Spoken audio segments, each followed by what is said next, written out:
Like your hat. Thank you, kind folks. So I'm Heather Mulloy, aka Julia Mild. Julia Child is a really big idol of mine. So when you take the Heather and the Julia, it's Julia, and then the Mulloy makes Mild. So Julia Mild. I am a musician and a chef. I work for the Babs and Arbadashian, and I have 2 songs to perform. My first song is called Scarf. It's the first time I've ever performed it. So, sides like figure, no today, it is going your way. No confine me, find my soul, enterprises don't below.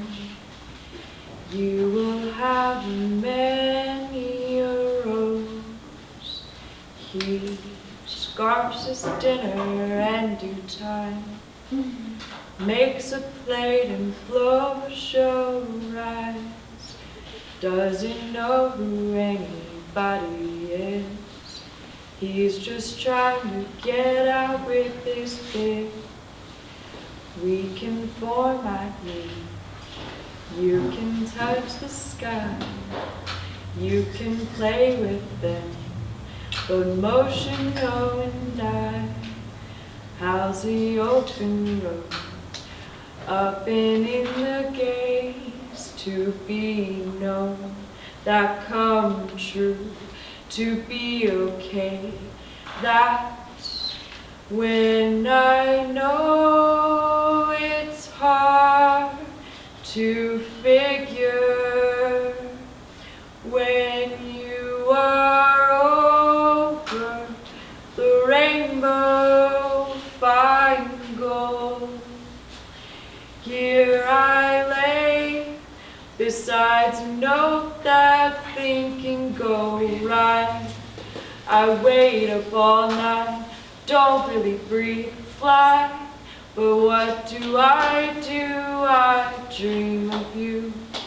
I dream of you. That's it.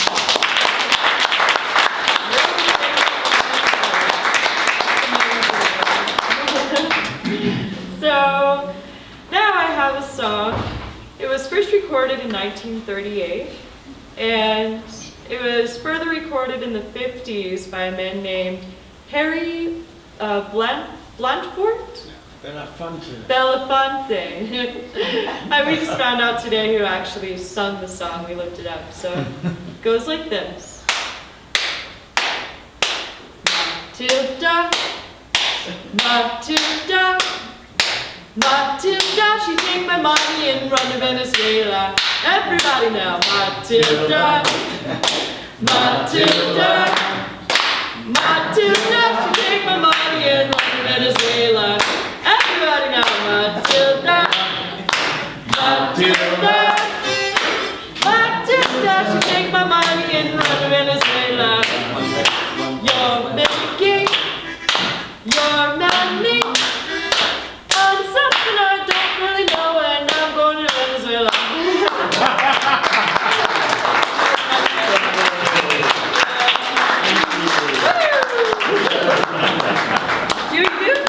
A lot of people know it.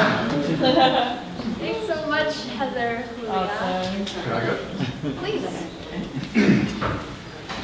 Julia Mild. Julia Mild. Is that true? Yeah. Good evening. My name is Robert, and I've lived in Austin for a long time. I'd like to share a story with you that happened to me when I was working as a chauffeur in the 1980s. Now, in those days, I had dark red hair, a 3-piece suit, cowboy boots, and a handlebar mustache. It was a Sunday evening. I think it was in June because it was warm. And I'd had a kid's birthday party in the afternoon, and I was taking the car back to what we call the barn. I was going up Burnett Road just north of 2222. And I was just cruising along, and I looked up, and there was a guy hitchhiking.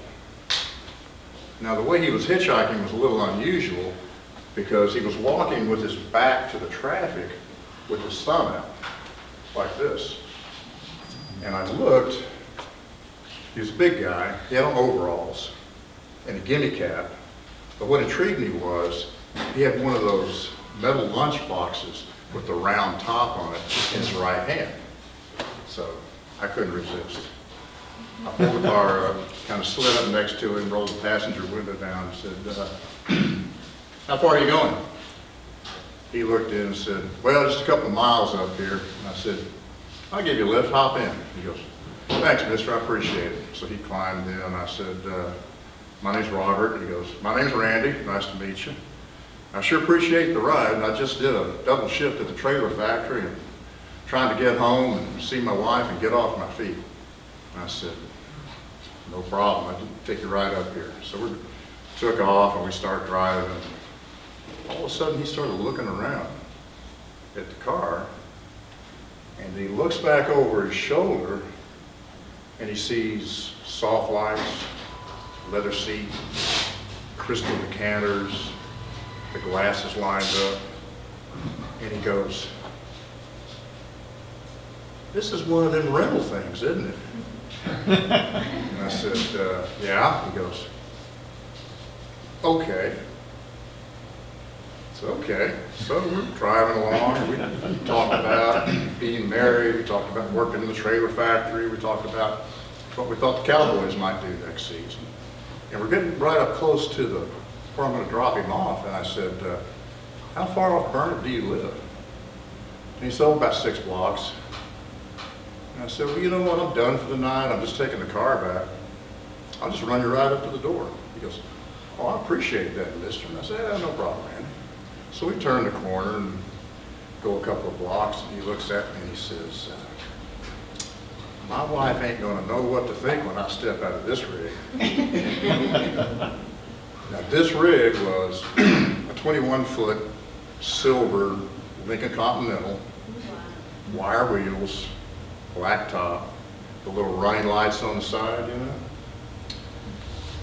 So we're going along, and I get this idea. I go, you want to have a little fun?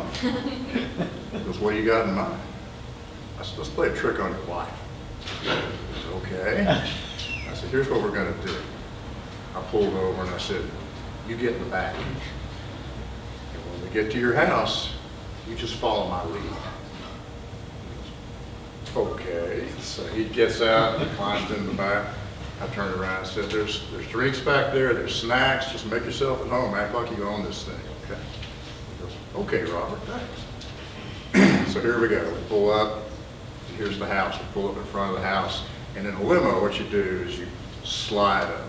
So we slide up in the limo, and we just sit there. Now this is a little frame house, it's summertime, like I said, and the front door was open.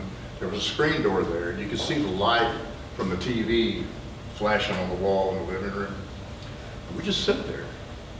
In a second, this woman comes, this lady comes, and she comes to the screen door, and she's looking out. And she's got on one of those thin cotton sundresses. It's summertime, you know, and so she's silhouetted by the TV light, you know, and she's looking out. She's doing this. And we just sit there. She opens the door, she steps out on the porch. Randy? Randy, is that you? I open the door, I get out, walk around, walk back by the back door. Just stand there. She comes down the steps. Randy? Is that you? Is that you in that car? What's going on? You got to tell me what's going on. What is going on? And she's walking up, you know, kind of coming closer and closer. And she gets up kind of close to me, you know, and I go, good evening, ma'am. It's so nice to see you. She goes, Randy, what is going on? Where did you get this car? We can't buy this. What are you thinking? And about that time, I reach over, open the door. Randy steps out. He's standing there. She goes, Randy, are you out of your mind? We can't afford this. What, are you crazy? Where did you get this? Who is this man? What's going on? And so I turn to him and I say, sir, shall we just drive around the neighborhood a bit? goes, yes, Robert, that'll be fine. So I open the door, and he goes in, and I help her in like that, and close the door, walk around, get the driver's seat. Sir, if it's okay, will it just stay to the neighborhood and not get in the main traffic? Yes, Robert, that'll be fine. So I hit the divider button, and divider goes up. Randy, what are you doing?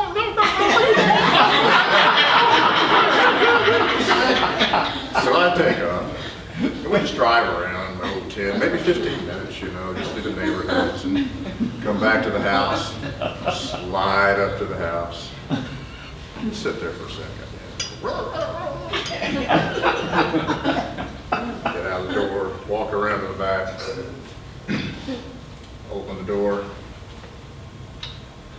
Good evening, ma'am. So nice to see you. I hope to see you again very soon. Then Randy gets out and stands there, and I go, sir, if you don't need the car anymore tonight, I'll take it to the barn. Yes, Robert, that'll be fine. Thank you very much, and good night. Okay. So they turn, and they're walking up to the house. Randy, where did you get this car? We can't pay for this. You've got to tell me what's going on. You know what? I don't think he ever did. That's a true story. Thank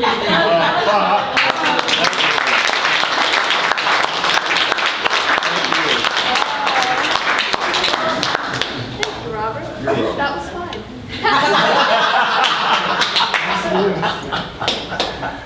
Yeah, I need a ride home, by the way. I don't do that anymore.